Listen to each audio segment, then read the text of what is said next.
नमस्कार सबैलाई, स्वागत छ सरिताको किचनमा। आज म मुलाको अचार बनाउन गइरहेको छु। सुरु गरौँ है त मुलाको अचार बनाउनलाई।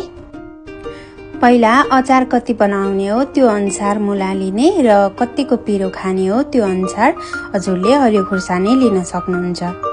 भिडियोमा देखाए अनुसार मुलालाई पिस पिस पारेर काट्ने र खुर्सानीलाई पनि सकेसम्म चिरेर काट्नु भयो भनेदेखि खुर्सानीको पिरो अचारमा राम्रोसँग मोलिन पाउँछ।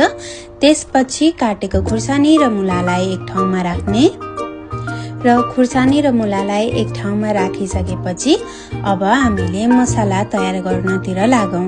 ग्यास बाल्ने, ग्यासको फ्लेम फर्स्टमा चाहिँ ठुलो बनाउने। यो मेथी चाहिँ पछि तेलमा फुराउनको लागि चाहिन्छ भनेदेखि र तोरी, जिरा, धनिया भुटेर हामीले यसको मसलाको रूपमा प्रयोग गर्छौं अचारमा। फर्स्टमा हाई फ्लेम बनाएर भुट्ने, त्यसपछि हल्का यो पड्किन लागिसकेपछि यसलाई निकालेर एउटा प्लेटमा राख्ने ताकि एकैछिन यो चिसियोस्। त्यसपछि कराईमा तेल हाल्ने, तोरीको तेल भयो भनेदेखि बेटर हुन्छ। त्यसपछि अघि देखाएको मेथी हाल्ने, मेथी यतिको पड्किन लागिसकेपछि हजुरले ग्यासको फ्लेम अफ गर्नुहोस् र अघि भुटेर निकालेको जिरा, धनिया, तोरी पाउडर बनाउनुहोस्। यो तीनटा इन्ग्रेडियन्टहरु पिस्दाखेरि हल्का दरदरा भएको राम्रो हुन्छ अचारमा। त्यसपछि हजुरले यदि पिरो धेरै खानुहुन्छ भनेदेखि खुर्सानी पनि एड गर्नुहोस्। मलाई चाहिँ पिरो अलिकति धेरै नै मन पर्ने हुनाले मैले चाहिँ एड गरेको छु। अघिको तोरीको तेलमा हजुरले बेसार त्यही हाल्दिन सक्नुहुन्छ। त्यसपछि स्वाद अनुसार नुन।